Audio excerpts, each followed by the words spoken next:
Hello friends, आज की video हमारी ब्लॉकचेन सीरीज़ का एक नया पार्ट होने वाला है। पार्ट का नेम तो भूल चुका हूँ मैं, यानी कि पार्ट 6 या पार्ट 7 क्या होने वाला है। बट आज का हमारा टॉपिक होने वाला है इम्यूटेबल लेजर।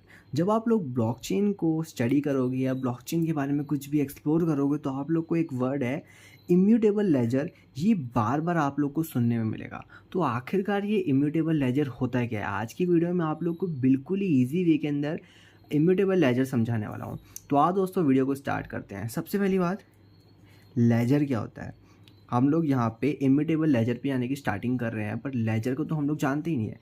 तो लेजर सिंपली अगर मैं आप लोगों को एग्जांपल दूँ, आप अगर एक बिजनेसमैन हो, ठीक है, आप अगर एक बिजनेसमैन हो तो बहुत सारे लोग यहाँ पे आपके साथ उधारी पे बिजनेस करते हैं। ठीक है, काय पे बिजनेस करते हैं? उधारी पे। यानी कि वो आप लोग को पैसा नहीं देते, वो लोग आप लोग के बन जाते हैं डेटर्स। अब मैं ज़्यादा देखो कॉमर्स की लैंग्वेज में जाना नहीं चाहता, मैं इसलिए बहुत इजी वे में समझाना चाहता हूँ। अभी सब कुछ छोड़ो, वो आपसे उधार लेते हैं, ठीक है, वो आप लोगों से लाइक बोरोइंग पे सामान लेते हैं। काहे पे लेते हैं?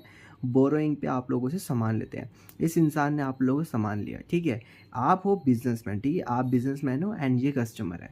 अगर इसने आपसे कोई सामान लिया है, क्या है, इसने आपसे कोई सामान लिया है बिजनेसमैन से, लाइक लिया है इसने ₹10,000 का सामान।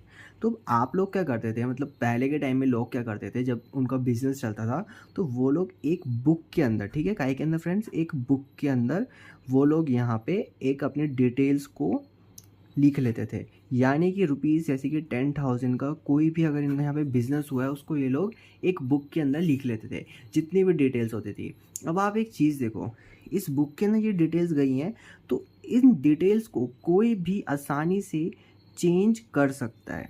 तो इससे होता क्या था, यहाँ पे डेटा का सिक्योरिटी नहीं होता था एंड डेटा जो है एक वैलिड नहीं होता था। कब कल देखो, कल को ऐसा हो सकता है, एक और एग्जांपल ले लो, जैसे कि यही है, इसने अपने हिसाब से यहाँ पे 10,000 लिख दिया, पर इस इंसान ने अपने लेजर के अंदर इसी अमाउंट को लिख दिया होगा, लाइक यहाँ पे 9,000 रुपीज़। तो यहाँ पे दोनों के डेटा के बीच में एक मिसकंसेप्शन हो रहा है, ठीक है, कंट्रोवर्सी हो रही है, मिसकंसेप्शंस प्रोवाइड हो रहे हैं यहाँ पे कि दोनों का जो डेटा है लेजर के अंदर वो गलत है। यानी कि दोनों ने जो यहाँ पे डेटा को रिकॉर्ड करा है लेजर के अंदर वो मैच नहीं हो रहा है। तो इसीलिए यहाँ पे एक नया कंसेप्ट लेकर के आया है इम्यूटेबल लेजर, जो कि ब्लॉकचेन लेकर के आती है। लेजर के अंदर क्या होता है, डेटा को आसानी से चेंज किया जाता है एंड डेटा का जो वैलिडिटी होती है वो कम हो जाती है। यानी कि डेटा पे ट्रस्ट बहुत ही ज़्यादा कम होता है। किसी देखो, अगर कोई नॉमिनी होगा उसके सामने भी किया जाएगा, अगर नॉमिनी बाद में गायब हो जाए, फिर नॉमिनी को कोई पैसा खिलाए तो फिर तो लेजर का क्या ही वैल्यू रह जाएगा। इसीलिए इम्यूटेबल लेजर आया। अब इम्यूटेबल लेजर देखो किसके लिए यहाँ पे ज़्यादा जो है इंपॉर्टेंस रखता है एंड किस लिए इतना ज़्यादा पॉपुलर है। सिंपल सी बात, इसके अंदर डेटा एकदम सिक्योर रहता है। सिक्योर कैसे रहता है मैंने आप लोग को बताया है। जैसे कि मैं इसका नाम लेता हूँ ए, ये एक क्या है, पूरा नेटवर्क है। क्या है फ्रेंड्स, ये एक नेटवर्क है। अब इस नेटवर्क के अंदर डिफरेंट डिफरेंट नोड्स है, लाइक 1 2 3 4 5, ठीक है, ये सारे जो नोड्स हैं वो एक दूसरे से जुड़े हुए हैं, ठीक है। इसके अंदर जो ट्रांजेक्शन हो रही है, like x x x x x ले लो, इसकी ट्रांजेक्शन ले लो एक्स एक्स एक्स एक्स, इसकी भी ट्रांजेक्शन एक्स ले लो एंड इसकी भी ट्रांजेक्शन आप लोग एक्स एक्स एक्स एक्स ले लो। ऐसे ऐसे करके मैंने इसकी ट्रांजेक्शन बना ली। देख सकते हो आप लोग, मैंने सारे ट्रांजेक्शन जो है यहाँ पे बना ली। इन सब का जो डेटा है वो एक दूसरे के पास कॉपीड है। यानी कि इसकी देखो, जैसे कि यहाँ पे जो डेटा है वह यहाँ पे जो डेटा है, यहाँ पे भी वही डेटा है, यहाँ पे भी वही डेटा है, यहाँ पे भी है, यहाँ पे भी है। यानी कि 1 2 3 4 5 हर जगह ये सेम डेटा ही स्टैंड कर रहा है। इससे हो क्या रहा है, डेटा जो है सिक्योर है एंड डेटा वैलिड है, डेटा लीगल है। अब मैं बताता किस तरह से। देखो, जो भी यहाँ पे हुआ, जैसे कि ये डेटा है, अब यहाँ पे डेटा यहाँ पे रिकॉर्ड हो चुका है। इन केस ए ने अगर 2 को 20 रुपये सेंड करें, कितने रुपए सेंड करें, 20 रुपये सेंड करें, तो यहाँ पे ये चीज़ रिकॉर्ड हो चुकी है। कल को कोई हैकर आता है यहाँ पे, ठीक है, कल को ये हैकर आता है, कूदता कूदता हैकर आकर के कोई सा भी एक ब्लॉक है इसको यहाँ पे हैक कर देता है। अब जैसे ही यहाँ पे हैकर इस ब्लॉक को हैक करेगा तो इस सारे के सारे ब्लॉक जो हैं ये हैक हो जाएंगे, ठीक है, मतलब इन सारे के सारे जो ब्लॉक्स है इनकी हैश आईडी जो है वो चेंज हो जाएगी। अब इससे होगा क्या, आप लोग बोलोगे यार ये तो बड़ी आसानी से कर दिया, उसको तो सिर्फ एक ही ब्लॉक हैक करना था, लेकिन यहाँ पे तो सारे के सारे ब्लॉक हैक हो गए। तो फ्रेंड्स, इस तरह नहीं होता है। मैंने आप लोगों से बोला है, हमेशा जो मेजॉरिटी ब्लॉक्स होते हैं उसी को एज अ करंट ब्लॉक माना जाता है। यानी कि जो मेजॉरिटी ब्लॉक्स के पास यहाँ पे डेटा है उसी को यहाँ पे एक्सेप्ट किया जाता है। अगर हैकर को इन सारे ब्लॉक्स को हैक करना है तो उसको 51% ऑफ दी टोटल ब्लॉक्स जो एक नेटवर्क के अंदर होंगे, किसके अंदर, एक नेटवर्क के अंदर, मैंने बोला एक नेटवर्क है, इस नेटवर्क में जो 51% टोटल ब्लॉक्स होंगे उनको उसको हैक करना पड़ेगा।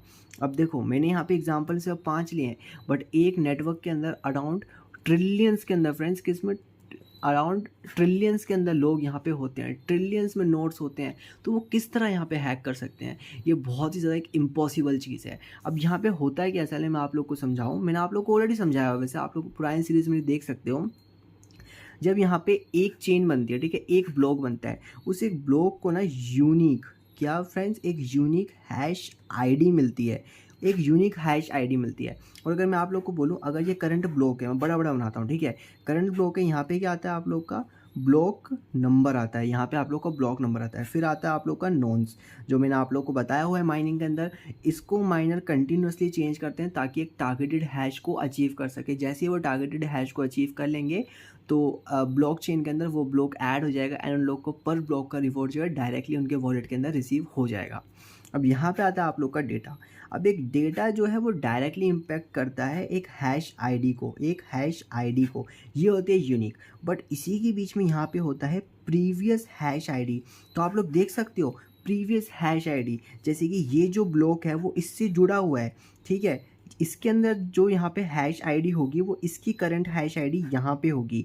अब इसकी करंट हैश आईडी इधर एक नए ब्लॉक के अंदर जाएगी, इसकी करंट हैश आईडी एक नए ब्लॉक के अंदर जाएगी। तो इस तरह से जो ब्लॉक्स है ये कंटिन्यूसली एक दूसरे से जुड़ करके बने रहते हैं। अगर यहाँ पे एक को चेंज करा तो इस ब्लॉक के अंदर इसका प्रीवियस हैश भी चेंज हो जाएगा, इसका करंट हैश भी चेंज हो जाएगा। जबकि अगर हम पीछे चेक करें तो ये तो गलत है, यहाँ पे तो कुछ और आ रहा है, यहाँ पे तो कुछ और आ रहा है। वो पूरा नेटवर्क यहाँ पे है, आप लोग देख सकते हो, पूरा का पूरा नेटवर्क यहाँ पे क्रिएटेड है। अगर यहाँ पे एक ब्लॉक के अंदर कोई चेंज आ रहा है तो जितना भी मेजॉरिटी सल्यूशन, आप लोग बोल सकते हो जैसे कि जो मेजॉरिटी ब्लॉक्स का डेटा होता है उसी डेटा को एक्सेप्ट किया जाता है एंड यहाँ पे उसको चेंज कर दिया जाता है। एंड अगर जो पर ब्लॉक है वो अराउंड यहाँ पे कुछ सेकंड्स के अंदर ही डेटा को बार बार चेक किया जाता है, ठीक है। 10 मिनट में तो एक ब्लॉक माइन होता है बिटकॉइन के अंदर, बट हर 30 to 40 या 50 सेकंड्स के अंदर पर ब्लॉक को, हर एक ब्लॉक को वेरीफाई किया जाता है कि कोई यहाँ पे मिसलीनियस एक्टिविटी तो परफॉर्म नहीं हो रही है, क्योंकि हैकर्स तो लगे रहते हैं हैक करने में। पर अब हैकर्स को भी पता है कि इस चीज़ को हैक करना मुश्किल, तो यहाँ पे वो वॉलेट्स की प्राइवेट कीज़ को हैक करना आज के टाइम में स्टार्ट कर दिया है, जो कि डिफरेंट यहाँ पे पैटर्न्स बनाते हैं ताकि एक प्राइवेट की यानी कि एक वॉलेट को वो लोग हैक कर सकें। तो ये था दोस्तों हमारा आज की वीडियो में इम्यूटेबल लेजर। इम्यूटेबल लेजर होता क्या है, कंक्लूजन दे दूँ, वो लेजर, वो डेटा जो एकदम सिक्योर्ड होता है, ना तो उसको कोई टच कर सकता है। टच क्यों नहीं कर सकता, क्योंकि हर एक ब्लॉक एक दूसरे से जुड़ा होता है। नेक्स्ट ब्लॉक का जो हैश आईडी होता है उसका previous hash ID previous block का होता है, यानी कि करंट ब्लॉक का करंट हैश आईडी आने वाले ब्लॉक के लिए प्रीवियस आईडी बनता है, ठीक है, मतलब प्रीवियस हैश आईडी बनता है। तो यानी कि हर एक जो हैश आईडीज़ है, हर एक ब्लॉक जो है एक दूसरे से कनेक्टेड है। अगर एक ब्लॉक यहाँ पे गलत होगा तो सारे ब्लॉक गलत हो जाएंगे, एंड जैसे ही सारे ब्लॉक यहाँ पे गलत होंगे तो फिर इनका जो कंसेप्ट होता है, इनका स्क्रिप्ट होती है ब्लॉकचेन के अंदर, सॉफ्टवेयर होता है, वो सारे ब्लॉक्स को विद इन अ सेकेंड एकदम ठीक कर देता है। तो यहाँ पे डेटा का ट्रांसपेरेंसी है, डेटा देख सब लोग सकते हैं बट चेंज कोई नहीं कर सकता। इसी की वजह से इम्यूटेबल लेजर जो है वो वाइडली एक्सेप्टेड है करंटली मार्केट के सिचुएशंस के हिसाब से। तो दोस्तों आज की वीडियो में इतना ही, तब तक के लिए जय श्री राम।